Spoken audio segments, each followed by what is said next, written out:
Assalamualaikum warahmatullahi wabarakatuh. Perkenalkan kami dari kelompok 5 Proyek Akhir PKK dengan judul Implementasi Artificial Immune System atau AIS dalam deteksi penipuan kartu kredit. Adapun anggota kelompok kami yaitu Novia Dwi Lestari, Yanita Safa, Altam Namadir, Ilin Yamaika Putri, dan Kasa Nabila. Agenda kami yaitu mempresentasikan pendahuluan, metode pembahasan, dan kesimpulan dari proyek ini. Sebelumnya, kredit adalah penyediaan uang atau tagihan berdasarkan kesepakatan pinjam-meminjam antara bank dan pihak lain yang wajib dilunasi dengan bunga dalam jangka waktu tertentu. Kartu kredit sebagai alat pembayaran non-tunainya. Lalu, ada risiko penggunaannya, yaitu seperti penyalahgunaan dan penipuan kartu kredit yang meningkat dengan penggunaan yang luas, baik secara offline melalui pencurian fisik maupun online melalui metode canggih yang memanfaatkan keamanan sistem keamanan transaksi digital. Pada tahun 2019, terdapat 4.586 laporan kejahatan cyber melalui patroli cyber. Nah, dari situ terdapat kejahatan cyber di mana pelaku menggunakan nomor kartu kredit korban untuk pembelian online dengan tagihan dialamatkan pada pemilik asli. Untuk itu, dibutuhkan teknologi untuk mengurangi kerugian finansial dan meningkatkan keamanan transaksi. Salah satunya dengan AIS, yaitu Artificial Immune System, sebagai algoritma adaptif yang meniru sistem imun tubuh. Dia mampu membedakan sel tubuh sendiri atau self dan sel asing atau non-self berdasarkan pola yang dipelajari.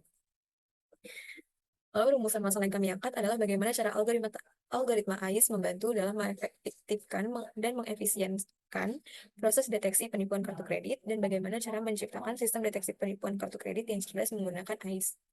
Tujuan penelitian ini yaitu mengembangkan model deteksi penipuan kartu kredit dan evaluasi efektivitas kinerja algoritma AIS.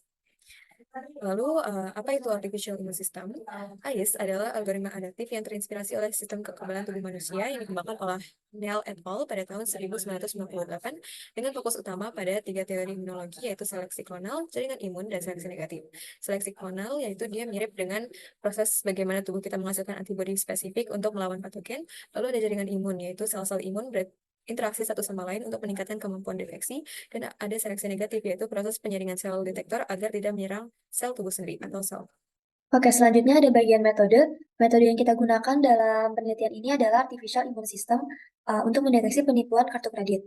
Dan pertama itu ada data. Pada penelitian ini, objek yang dijadikan dasar penelitian adalah transaksi kartu yang digunakan untuk mendeteksi penipuan atau fraud detection. Nah, dataset yang kita gunakan merupakan data publik yang dapat diperoleh dari Kaggle dengan alamat web sebagai berikut.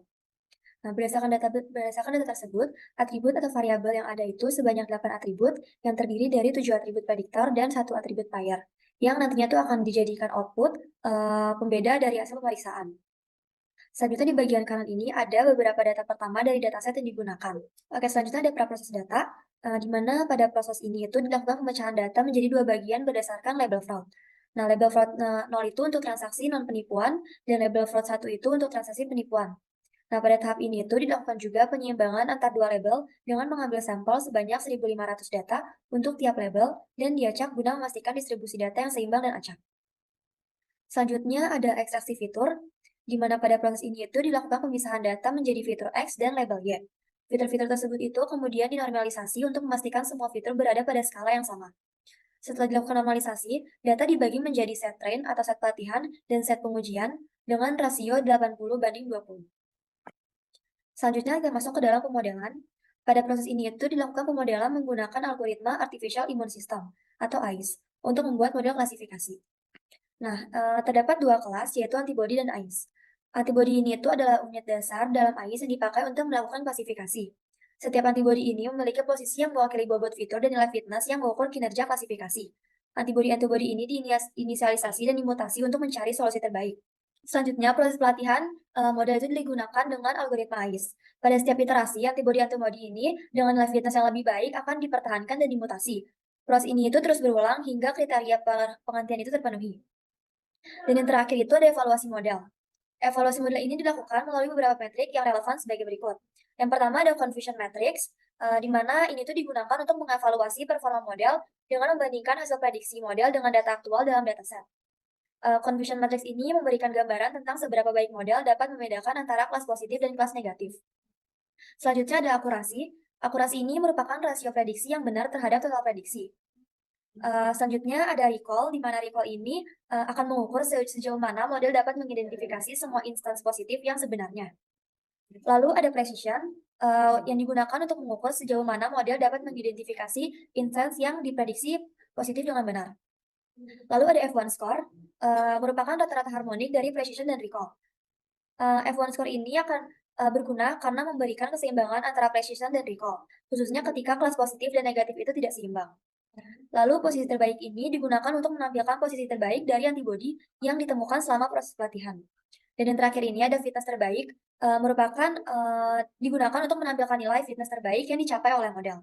Dengan menerapkan dan mengevaluasi model menggunakan berbagai metode di atas, kita dapat mendapatkan wawasan mendalam tentang sejauh mana model mampu mendeteksi penipuan kartu kredit dan seberapa baik kinerjanya dalam konteks klasifikasi menggunakan artificial immune system. Di sini saya akan menjelaskan mengenai algoritma artificial immune system yang telah dikembangkan untuk prediksi fraud. Nah, di sini kami menggunakan Google Colab untuk menjalankan algoritmanya. Pertama, kita mengimport library yang dibutuhkan terlebih dahulu. Nah, selanjutnya di sini kita membaca dataset yang ada dalam bentuk CSV, kemudian diubah menjadi data frame menggunakan library pandas. Terus dapat kita lihat dari data yang ada ini, ada 7 fitur dengan satu label yang akan kita prediksi, yaitu column fraud. Nah, selanjutnya kita melihat value antara kelas 0 dan 1 pada column fraud. Nah, dapat dilihat bahwa jumlah antara kelas 0 dan 1 itu tidak seimbang, di mana kelas 1 ada 87 ribuan dan kelas 0 itu ada 900 ribuan. Untuk menghindari prediksi yang tidak akurat akibat imbalance data, di sini kita hanya mengambil sampel data masing-masing sebanyak 1.500 untuk kelas 0 dan kelas 1. Nah, setelah itu data sampel yang udah balance tadi dipisahkan fitur dan labelnya. Dengan variabel X itu akan berisi 7 fitur yang tadi, dan variabel Y akan berisi data label, yaitu column fraud. Nah, setelah memisahkan fitur dan label, selanjutnya adalah mengubah skala fitur-fitur agar memiliki distribusi yang serupa. Di sini kita menggunakan standard scalar untuk melakukan normalisasi. Terus di sini variabel xscaled akan berisi fitur-fitur yang telah dinormalisasi tadi. Selanjutnya, kita bakal ngebagi data menjadi data latih dan data uji. Data latih itu bakal digunain untuk melatih model dan data uji akan digunakan untuk untuk menguji performa model. Di sini kita menggunakan fungsi train test split untuk membagi data dengan proporsi 80% data latih dan 20% data uji. Nah, kemudian kita masuk ke algoritma ICE-nya. Di sini pertama ada kelas antibody. Kelas antibody itu merepresentasikan antibody dalam artificial immune system-nya. Di sini di fungsi init ini menginisialisasi parameter yang ada saat objek antibody dibuat. Nah, di sini ada parameter dimensi, faktor mutasi, X-train, dan Y-train. Dimensi itu menyimpan jumlah dimensi dari vektor posisi antibody. Kemudian faktor mutasi itu menentukan seberapa besar perubahan yang terjadi selama proses mutasi. Kemudian ada X-train dan Y-train itu merupakan data pelatihan yang digunakan untuk menghitung nilai fitness. Nah, terus di sini ada posisi, yaitu vektor yang secara acak diinisialisasi dengan rentang -1 dan 1. Kemudian ada nilai fitness, variabel fitness itu akan dihitung menggunakan fungsi hitung fitness. Selanjutnya ada fungsi hitung fitness, ini digunakan untuk menghitung nilai fitness antibody berdasarkan performa model pada data pelatihan. Di sini prediksi dilakukan dengan mengalihkan matriks X-train dengan vektor posisi. Kemudian nilai fitness dihitung menggunakan akurasi prediksi dengan membandingkan hasil prediksi dengan Y-train. Nah, selanjutnya ada fungsi clone. Di sini fungsi clone itu digunakan untuk menghasilkan salinan antibody yang ada saat ini. Itu berguna untuk algoritma evolusi agar menghasilkan variasi baru dalam populasi. Nah, selanjutnya ada fungsi mutasi, digunakan untuk melakukan perubahan mutasi pada vektor posisi antibody. Terus nilai acak yang diatur oleh faktor mutasi ini ditambahkan ke setiap kolom vektor posisi yang tadi. Setelah dilakukan mutasi ini, nilai fitness tuh akan dihitung ulang dengan antibody yang berubah. Selanjutnya dibuat kelas AIS untuk menjalankan algoritma optimasi sekaligus menampung semua data seperti jumlah dimensi dan antibody, faktor mutasi, daftar antibody, posisi terbaik, dan fitness terbaik yang ditemukan oleh semua antibody. Di dalam kelas AIS terdapat beberapa metode. Yang pertama yaitu buat antibody baru. Fungsinya yaitu membuat sejumlah antibody baru dengan posisi acak dan menambahkannya ke dalam populasi. Kemudian memperbarui posisi dan fitness terbaik jika ditemukan antibody dengan fitness yang lebih baik. Yang kedua yaitu clonal selection. Fungsinya yaitu melakukan seleksi klonal dengan memcloning antibody terbaik dan melakukan mutasi klon untuk menemukan solusi yang lebih baik. Kemudian yang ketiga yaitu eliminasi batas nilai ketertarikan. Fungsinya yaitu menghapus antibodi yang terlalu mirip berdasarkan nilai ketertarikan. Di sini menggunakan Euclidean distance untuk menjaga keberagaman populasi. Kemudian yang keempat yaitu eliminasi batas jumlah antibodi. Fungsinya menghapus antibodi dengan fitness terendah jika populasi terlalu besar dan menambahkan antibodi baru untuk menjaga ukuran populasi. Yang kelima yaitu metode AIS. Fungsinya untuk menjalankan algoritma AIS selama beberapa iterasi dengan mengimplementasikan metode-metode yang telah dibuat, yaitu seleksi klonal, eliminasi antibodi yang terlalu mirip, dan eliminasi antibodi dengan fitness terendah. Kemudian akan mengembalikan posisi terbaik yang ditemukan. Setelah fungsi dibuat, ditentukan parameter-parameternya untuk menjalankan algoritma AIS, seperti dimensi, yaitu jumlah fitur dalam dataset X-strain, kemudian ada jumlah antibodi pada populasi awal ditetapkan sebanyak 20, kemudian faktor mutasi ditetapkan sebanyak 0,1, kemudian X-strain dan Y-strain, yang merupakan dataset pelatihan yang digunakan untuk menghitung fitness dari masing-masing antibodi. Di sini X-strain adalah data input, sedangkan Y-strain adalah label yang sesuai. Selain itu, ditentukan juga parameter-parameter untuk menjalankan metode AIS dalam algoritma AIS, seperti jumlah clone yang akan dibuat dari setiap antibodi dalam proses cloning ditentukan sebanyak 5, kemudian jumlah iterasi maksimum ditetapkan sebanyak 100, kemudian batas minimal selisih fitness ditetapkan sebesar 0,01. Parameter ini menentukan batas minimal perubahan rata-rata fitness untuk menentukan kapan iterasi berhenti. Kemudian ada batas nilai ketertarikan ditetapkan sebesar 0,5. Parameter ini menentukan apakah dua antibodi cukup mirip untuk dieliminasi.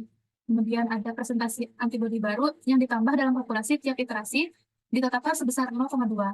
Kemudian inisialisasi objek AIS dan jalankan metode AIS dengan parameter yang telah ditentukan.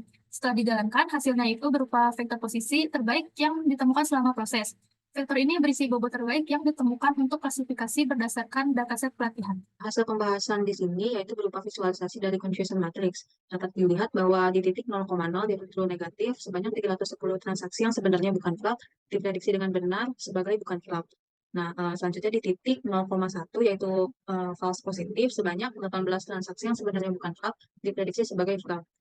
Selanjutnya yaitu ada false negatif yang berada di titik 1,0 sebanyak 192 transaksi yang sebenarnya fraud diprediksi sebagai bukan fraud. Nah, selanjutnya ada true positif yang dimana dia di titik 1,1 sebanyak 80 transaksi yang sebenarnya fraud diprediksi dengan benar sebagai fraud.